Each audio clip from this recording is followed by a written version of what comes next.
ভালো পড়ছে এবার। এই যে ভাই শুনুন, দেখুন দেখুন দেখুন,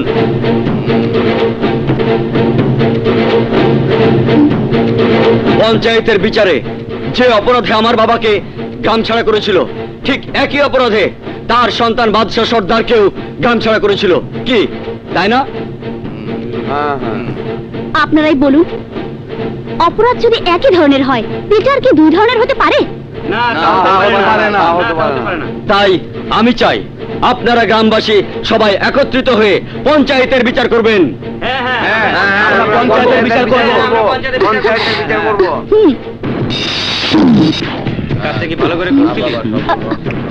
এই যে ভাই শুনুন, বলুন।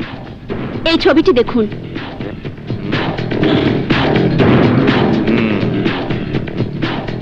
ছবি দেখে নিশ্চয়ই চিনতে পেরেছেন এরা কারা? হ্যাঁ, এই এলাকার পঞ্চায়েত সাহেব, তার স্ত্রী এবং তার পুত্রবধূর ছবি। তাহলে আপনারাই বিচার করুন, যে অপরাধে আমার বাবাকে গ্রাম ছাড়া করেছে, একঘরে করেছে, ঠিক সেই একই অপরাধে তার সন্তান অপরাধী, অথচ গোপনে গোপনে তার সাথে সম্পর্ক রয়েছে, যার প্রমাণ এই ছবি।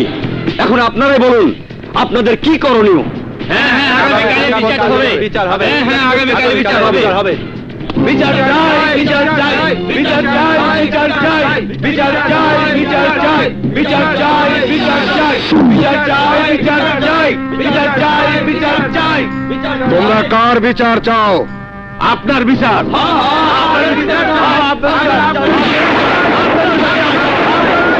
আপনার বিচার চাই। কি আমার অপরাধ?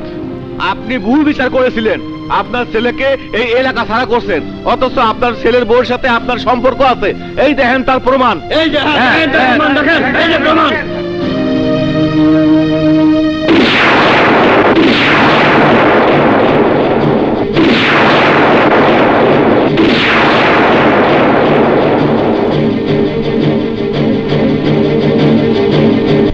হ্যাঁ, এই যে দেখেন।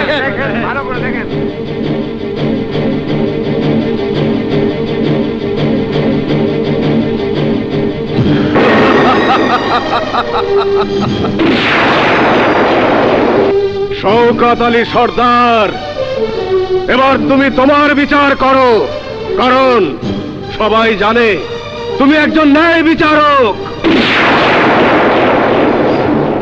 তুমি ন্যায় বিচারক, তুমি ন্যায় বিচারক। রুস্তম সর্দারকে নীলগঞ্জে প্রবেশ করার অনুমতি দেওয়া হলো।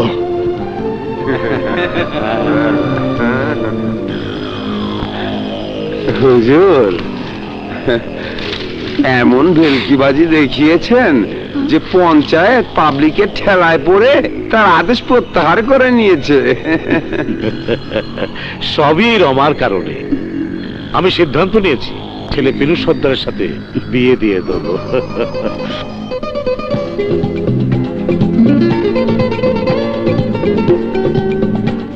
যা, সকলকে সংবাদ দে, আমি নীলগঞ্জে যাব। এই আনন্দে আজ সারা রাত গাইবো, নাচবো।